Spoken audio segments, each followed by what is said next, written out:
60%. 6 out of every 10 cars on American roads, built by one company, designed by one man, in one color: black. Henry Ford didn't invent the automobile. He did something far more dangerous. He made it so cheap that the horse became obsolete. He cut the price of a car from $850 to $260. He doubled his workers' wages when every factory owner in Detroit called him insane. He owned the rubber plantations, the iron mines, the forests, the railroads, and the glass factories. One man, one supply chain, one machine. This is how a farm boy from Michigan built the most dominant manufacturing empire in American history, and how the same stubbornness that built it nearly burned it to the ground. Henry Ford was born on July 30th, 1863, on a farm in Dearborn, Michigan. His father, William, expected him to take over the land. Henry had other plans. At 12 years old, he encountered a steam engine on a country road, a self-propelled machine, moving without horses, and the image branded itself into his mind. He later said it was the most significant event of his childhood. By 16, he had left the farm for Detroit, apprenticing as a machinist. His father never quite forgave him. But Ford wasn't running away from something. He was running toward a vision that didn't exist yet. In Detroit, he worked days at the Edison Illuminating Company, rising to chief engineer. Nights he spent in a small brick shed behind his home, building something no one had asked for. On June 4, 1896, at 2 o'clock in the morning, Ford rolled his first vehicle, the quadricycle, out of that shed. He had to knock out part of the wall because the machine was wider than the door.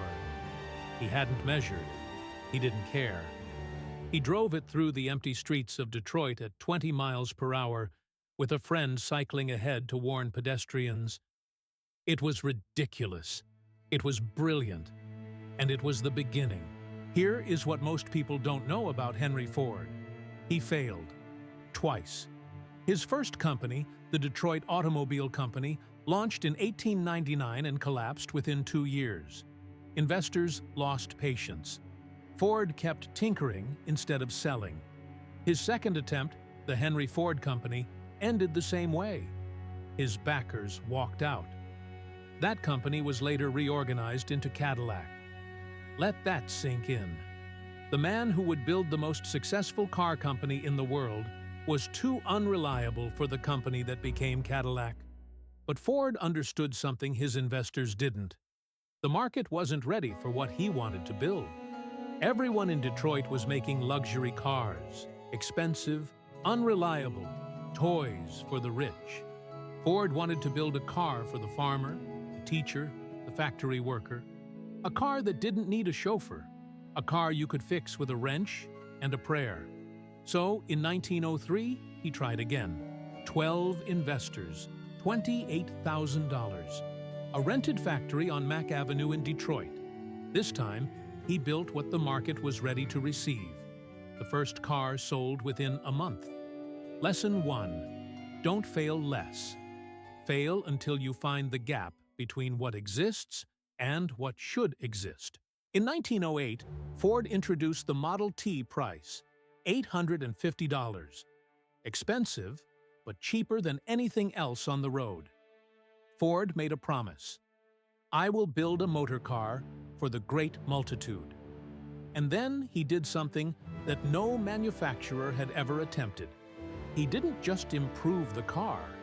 He reinvented how cars were made. Before Ford, a single car took over 12 hours to assemble. Skilled craftsmen built each one by hand.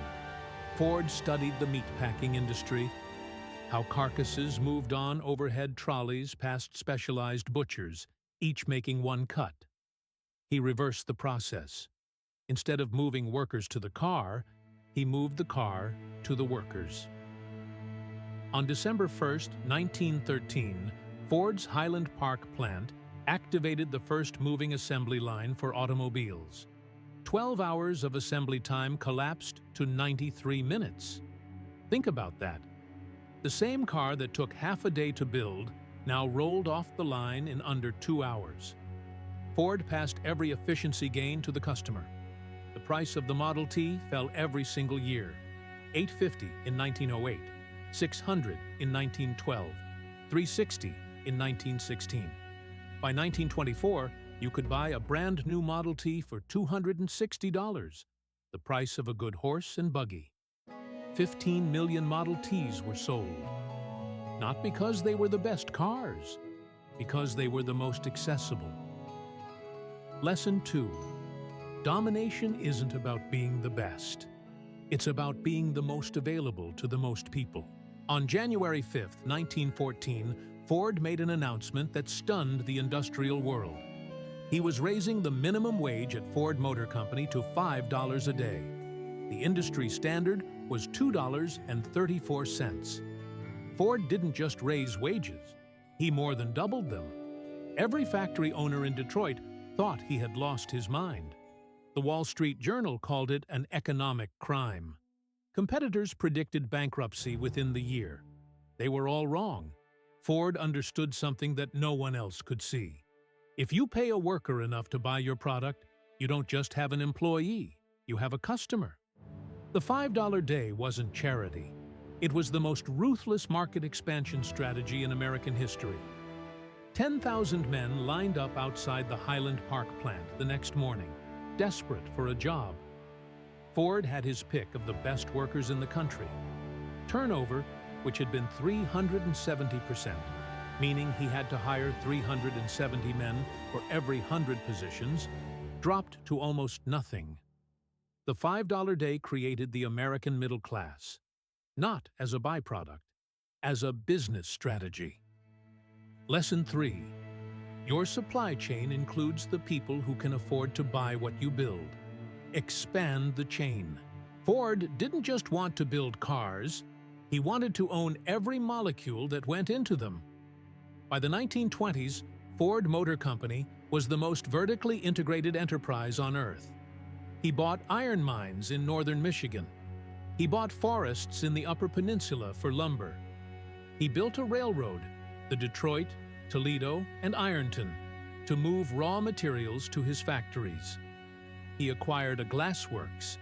He operated rubber plantations in Brazil, a failed jungle city called Fordlandia that tried to transplant American small-town life into the Amazon. It was a disaster. The rubber trees got leaf blight.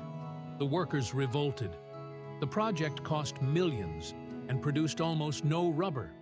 But the principle was sound, even when the execution wasn't. Ford wanted to eliminate every middleman, every supplier who could raise prices, every external dependency that could slow his line. His River Rouge complex in Dearborn became the largest integrated factory in the world. Raw iron ore went in one end. Finished automobiles came out the other. 100,000 workers, 93 buildings, 16 million square feet. One man's vision of total control. Lesson 4. If someone else controls your supply, they control your destiny. Own what matters, even if it means building a city in the jungle to try. But Ford had a shadow, and it grew darker as he aged. In 1918, he purchased a newspaper, the Dearborn Independent, and used it to publish 91 consecutive issues of anti-Semitic articles.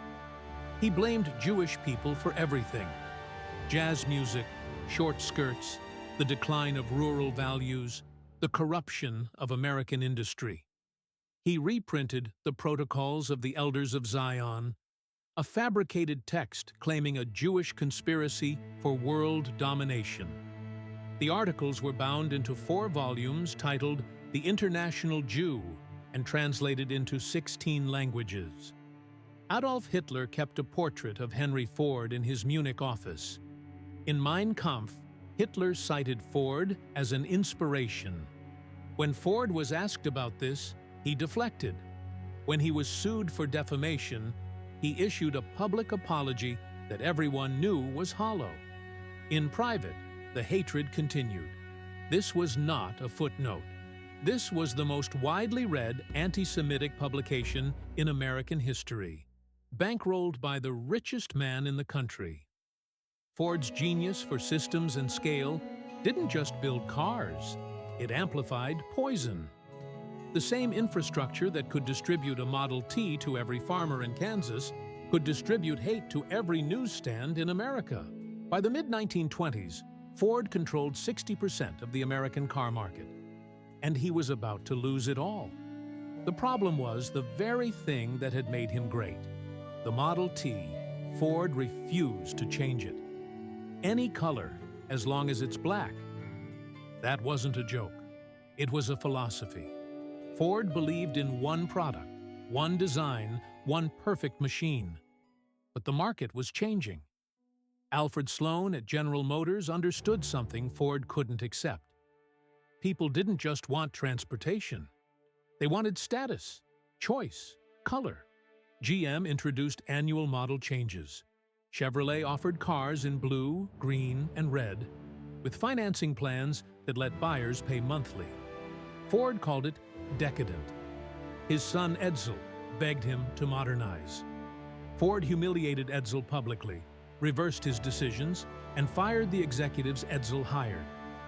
In May 1927, after 19 years and 15 million units, Ford finally killed the Model T. He shut down every factory for 6 months to retool. 60,000 workers were laid off. The company lost over $200 million during the transition. When the Model A launched, it was a good car, but the damage was done. GM had taken the lead. Ford never got it back. The man who understood the market better than anyone in 1908 had become the man who refused to listen to it by 1925. Lesson 5. The conviction that builds an empire is the same conviction that blinds you to its decline. The only question is whether you can tell the difference. Henry Ford died on April 7, 1947, at the age of 83. A cerebral hemorrhage. In the end, it was his body that refused to keep running, just as his mind had refused to stop. His net worth at the time of his death was estimated at the equivalent of $200 billion in today's money. But the number doesn't capture the legacy. Ford didn't just build a company, he built a system. Fordism, the idea that mass production, high wages, and low prices could create a self-sustaining cycle of prosperity, became the operating system of the 20th century. Every factory that runs an assembly line, every CEO who talks about vertical integration, every startup founder who says they want to democratize something, they're all speaking a language Ford invented. But the lesson isn't just about what he built. It's about what he couldn't let go of. The same focus that created the Model T became the blindness that nearly killed the company. The same conviction that raised wages to $5 became the stubbornness that refused his own son's counsel. Henry Ford proved that one person can reshape an entire civilization. He also proved that the hardest thing in business isn't building something great. It's knowing when great isn't good enough anymore.